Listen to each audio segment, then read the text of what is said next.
Hi hello ನಮಸ್ಕಾರ ಗುರು. ಹೆಂಗಾಗಿದೆ ನಮ್ಮ ಜೀವನ ಅಂದರೆ, ಬೆಳಗ್ಗೆ 5 ಗಂಟೆಗೆ ಎದ್ದು ಸ್ನಾನ ಮಾಡ್ಕೊಂಡು ಗಾಡಿ ಎತ್ತಿ CNG ಹಾಕ್ಕೊಂಡು ಡ್ಯೂಟಿ ಸ್ಟಾರ್ಟ್ ಮಾಡೋಣ ಅಂದರೆ ಆಲ್ರೆಡಿ 8:27 ಟೈಮು. ಈ CNG ಕ್ಯೂ ಮುಗಿದು CNG ಹಾಕಿಸ್ಕೊಂಡು ನಾನು ಡ್ಯೂಟಿ ಸ್ಟಾರ್ಟ್ ಮಾಡಬೇಕಂದ್ರೆ 10 ಗಂಟೆ ಆಗಿರುತ್ತೆ. 10 ಗಂಟೆ ಮೇಲೆ ಒಂದು ಡ್ಯೂಟಿ ಸರಿಯಾಗಿ ಬರಲ್ಲ, ಯಾಕಂದರೆ ಪೀಕ್ ಅವರ್ ಮುಗ್ದಿರುತ್ತೆ. ಒಂದು ಡ್ಯೂಟಿ ಮಾಡಿದರೆ ಮುಗೀತು ಪೀಕ್ ಅವರು. CNG ಹಾಕ್ಕೊಂಡು 1 ಅವರ್ ಆದಮೇಲೆ ಒಂದು ಡ್ಯೂಟಿ ಬಂತು. ಆ ಡ್ಯೂಟಿನ ಪಿಕಪ್ ಮಾಡಿ ಡ್ರಾಪ್ ಮಾಡಿದೆ.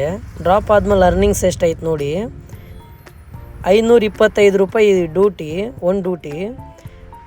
ಊಬರ್ ಒಂದು ಡ್ರೈವರ್ ಪಾಸ್ ಕಟ್ಟಾಗಿ ವ್ಯಾಲೆಟಲ್ಲಿ ಎಷ್ಟು ಅಮೌಂಟ್ ಉಳಿದಿದೆ ಅಂತ ಚೆಕ್ ಮಾಡೋಣ ನೋಡಿ. ವ್ಯಾಲೆಟು 86 ರೂಪಾಯಿ ಉಳಿದಿದೆ.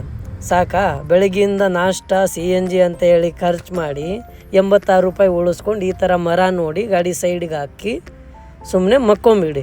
ಇದು ನಮ್ಮ ಬೆಂಗಳೂರಲ್ಲಿ ಓಲಾ ಊಬರ್ ಅವರ ಡ್ರೈವರ್ಸ್ ಪರಿಸ್ಥಿತಿ ಆಗಿದೆ. ಹೊಸ ಗಾಡಿ ತಗೊಳ್ಳೋರು ಬೇಗ ಹೊಸ ಗಾಡಿ ತಗೊಬನ್ನಿ. ಈ ಥರ ನೆರಳು ನೋಡಿ ಮಕ್ಕೊಂಬಿಡಿ.